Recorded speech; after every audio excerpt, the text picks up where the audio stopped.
Well, that was really cool, you guys. I loved talking about body mapping and medical intuition. It's one of my faves to talk about. And the key takeaway for me, and I want to hear what it was for you guys. The key takeaway for me was that it's a really cool layer of information and form of communication with animals. It helps us gain deeper understanding of the world through their perspective, which I think is something that people come to us not realizing a lot of times that when we're communicating with their animals, we're really trying to help them see through their eyes in some way, feel through their bodies in some way. And I thought that this conversation helped us talk about that. So, what about you, Meredith and Julie? What did you think this one was the big takeaway for you? Well, one of the big takeaways for me was I've never considered myself a medical intuitive or medically intuitive for that matter.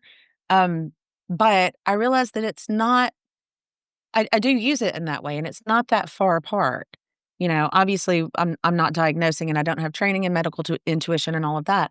But if I can say to a client, hey, I'm really connecting with your animal and I'm becoming aware of this particular part of my body, this might be worth getting checked out.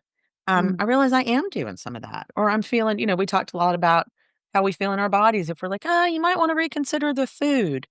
So, it can be helpful in a lot of ways. And I use it very, very differently than I did when I was first starting out. Do a lot of different things with it. What about you, Julie? Yeah, for me, our conversation, I mean, I was really thinking about the medical intuition too, just like you were saying, Meredith. The other thing too that really stuck with me was that the animals can have us move the timeline.